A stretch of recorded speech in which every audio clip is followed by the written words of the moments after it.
Three, two, one. This hangout is live on the air. Hey, internet friend and magic fans.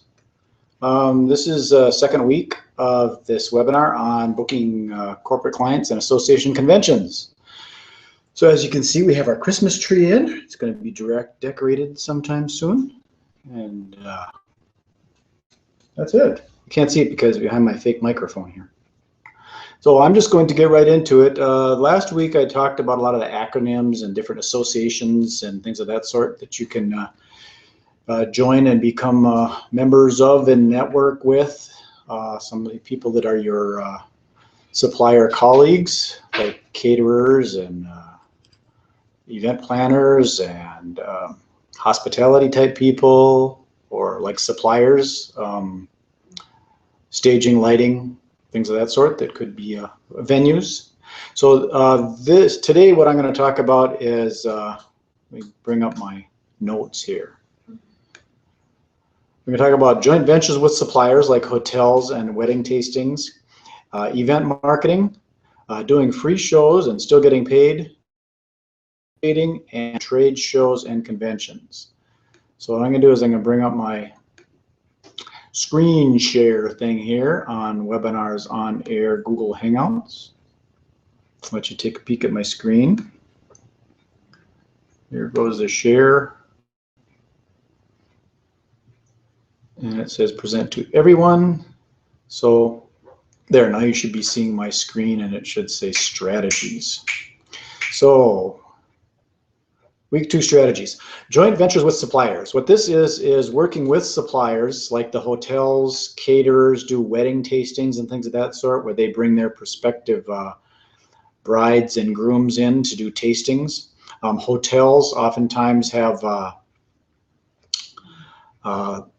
like client appreciation events, things of that sort. They do open houses where they bring people in to be able to see their venue and showcase their property. And you can either offer your services at a very, very affordable fee. And sometimes it has to be a very affordable fee because these people are in the business and they're kind of jaded and they realize they can get almost anybody from anywhere to come in and do that. So sometimes you have to do these things very low fee or complimentary.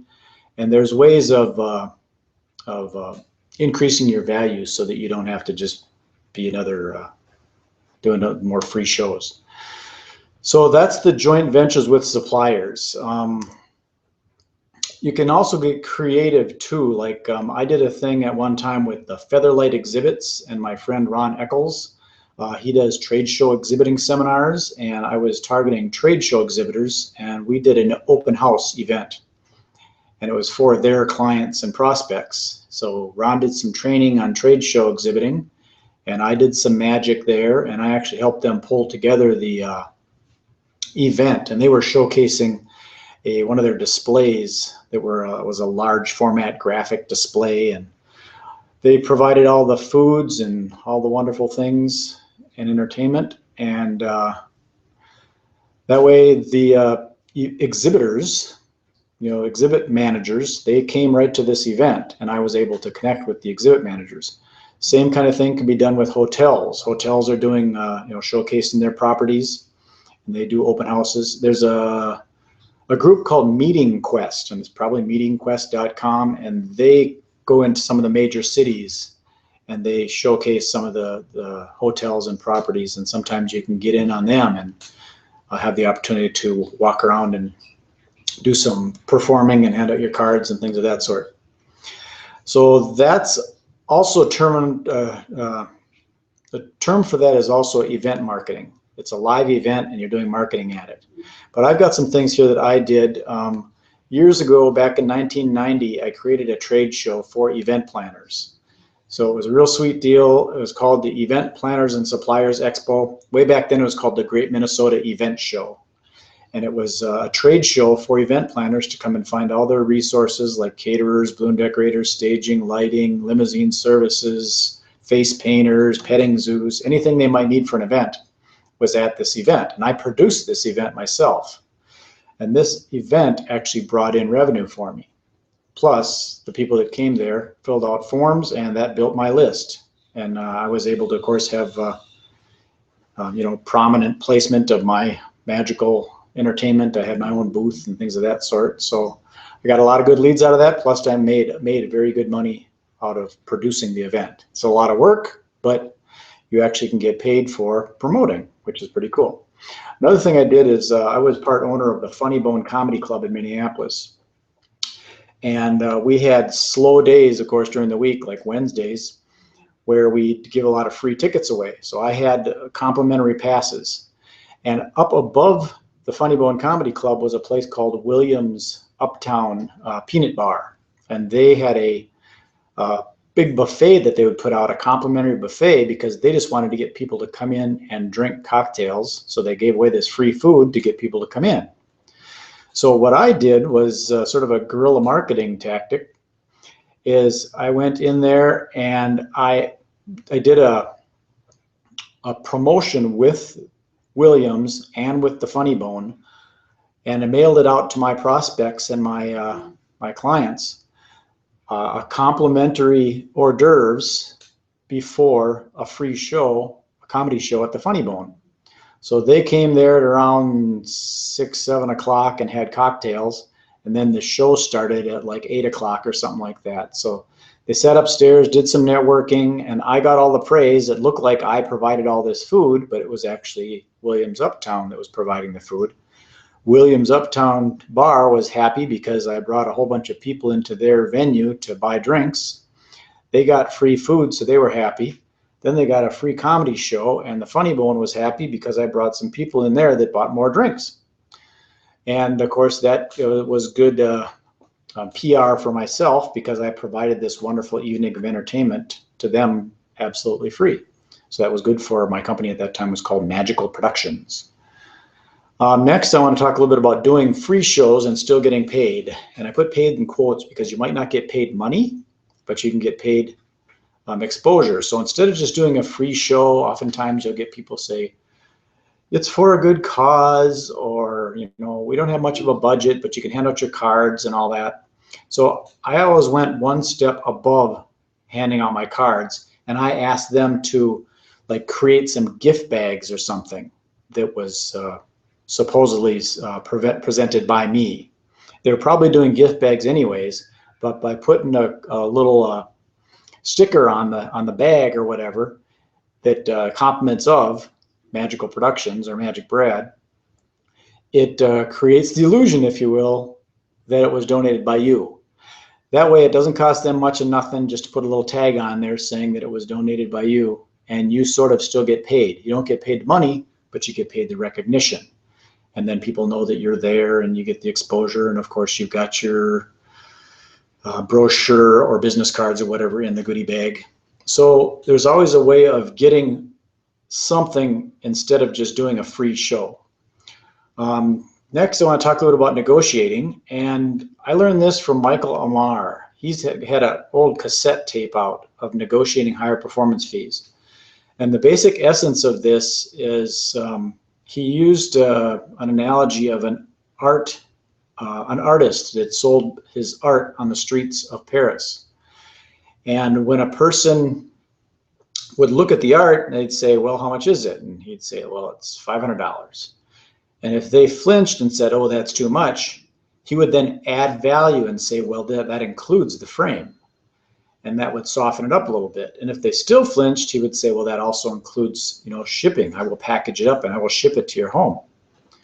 So the other side of it is if you say, okay, the art is $500 and they don't flinch, then you say, and the frame is an extra $250. And if you'd like me to mail it, it might be an extra $100. So there's ways of increasing your performance fees by adding. So using that as a more of a magician's analogy is you offer your show for whatever it is, $500.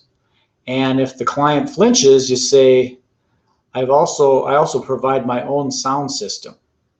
So you know, that's included in the price.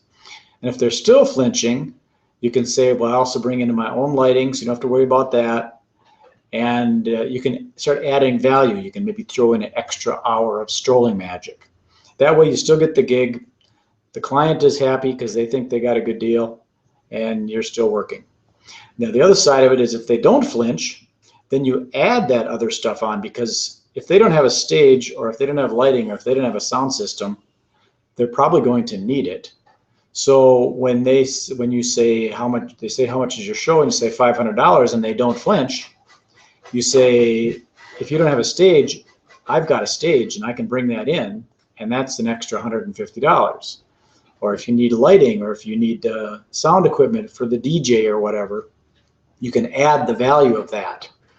Or maybe you can say the $500 fee also includes a little gift for the like centerpieces or something of that sort. So you add value, and you can still get the gig because you're matching what their interpretation of your value actually is, their perception. And the last topic I want to talk about is trade shows, conventions, and hospitality suites. The reason I bring this up, a lot of magicians want to do trade shows because they know that it's good money. Yet they go into a trade show and they do a magic show. And quite honestly, sometimes that works from a naive exhibitor that doesn't quite understand that it's about getting leads. It's about qualifying leads at a trade show. So if you're going to do magic, you better be qualifying leads. You should be generating leads and qualifying them so that the company can make some sales. So back up a little bit on your magic show and be more of a presenter or a pitchman or a spokesperson, something of that sort. So that's the trade show end of things. Now going into the convention end of things, usually conventions are hosted by associations. And the associations oftentimes have vendor shows, which are basically trade shows. They have vendor shows for their suppliers of their association. So when you're connecting with the conventioneers, you can not only do magic at the convention for the attendees at some of the gala celebrations or their dinners and things of that sort, but you can also possibly work their trade shows by helping out with some of the major sponsors. There might be a major sponsor in their little vendor show, and you can like work their booth, and you can add value to that. And then there's hospitality suites. A hospitality suite is a special room at a trade show that an exhibitor probably paid a significant amount more to have an extra room.